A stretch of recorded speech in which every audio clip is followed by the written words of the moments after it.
సూర్యంపాలెం ఆదిత్య విద్యా ప్రాంగణంలో మెగా రక్తదాన శిబిరం విజయవంతంగా నిర్వహించడం జరిగింది. ఈ మెగా రక్తదాన శిబిరం ప్రారంభోత్సవ కార్యక్రమంలో ఆదిత్య విద్యా సంస్థల chairman, Aditya university chancellor doctor Nallamilli Seshareddy, Aditya విద్యా సంస్థల general secretary Shrimati Lakshmirajyam, professor chancellor doctor Nallamilli Satish Reddy, deputy professor chancellor doctor M Srinivas Reddy పాల్గొన్నారు. అనంతరం విలేకరుల సమావేశంలో డాక్టర్ శేషారెడ్డి మాట్లాడుతూ, ప్రతి సంవత్సరం ఆదిత్య వ్యవస్థాపక సభ్యులు, ఆదిత్య విద్యా సంస్థల జనరల్ సెక్రటరీ శ్రీమతి నల్లమిల్లి లక్ష్మీరాజ్యం జన్మదినం జనవరి 28వ తేదీ సందర్భంగా ఈ రక్తదాన శిబిరాన్ని ఎంతో ప్రతిష్టాత్మకంగా నిర్వహించడం జరుగుతుందని, దీనికి యాజమాన్యం, సిబ్బంది మరియు విద్యార్థులు పెద్ద సంఖ్యలో పాల్గొని రక్తదానం చేయడం జరుగుతుందని తెలియజేశారు. ఈ సంవత్సరం కూడా 1350 మంది సిబ్బంది మరియు విద్యార్థులు ఈ రక్తదాన శిబిరంలో రక్తదానం చేయడం జరిగిందని తెలియజేశారు. విద్యార్థుల సమాజ సేవాభావం కలిగించేందుకు ప్రతి సంవత్సరం విద్యార్థులచే ఈ రక్తదాన శిబిరం ఏర్పాటు చేయడం జరుగుతుందన్నారు.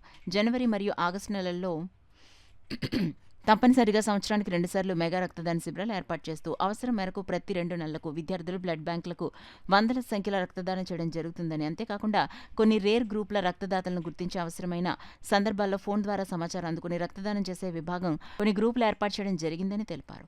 ఈ కార్యక్రమంలో ఉభయ గోదావరి జిల్లాల్లో గల ప్రముఖ బ్లడ్ బ్యాంక్, కాకినాడ రాజమహేంద్రవరం ప్రభుత్వ ఆసుపత్రులతో పాటు కాకినాడలోని Akshaya voluntary blood bank, rotary, Indian red cross, Shri Yuvasena blood bank మరియు రాజమండ్రిలోని Vijayasri YSR Jakkampudi Rammohan Rao blood bank, Rajahmundry rotary blood bank Peddapuram వారు రక్తాన్ని సేకరించడం జరిగిందని సతీష్ రెడ్డి తెలియజేశారు. రక్తదానం మహాదానమని, వివిధ సందర్భాల్లో ప్రాణాపాయ స్థితిలో ఉన్న అనేక మంది జీవితాలను కాపాడటానికి మరియు వారి కుటుంబాల్లో వెలుగులు నింపడానికి తోడ్పడే ఈ రక్తదాన శిబిరంలో పాల్గొనే ప్రతి ఒక్కరూ అభినందనీయులని డాక్టర్ శేషారెడ్డి తెలియజేశారు. ఈ సమావేశంలో principals doctor Adireddy Ramesh, doctor K Ravishankar, doctor D Satish Kumar, STVS Kumar, వివిధ విభాగాల డీన్లు, వివిధ బ్లడ్ బ్యాంకుల ప్రతినిధులు, డాక్టర్లు మరియు వివిధ విభాగాధిపతులు, ఎన్ఎస్ఎస్ కోఆర్డినేటర్లు పాల్గొన్నారు.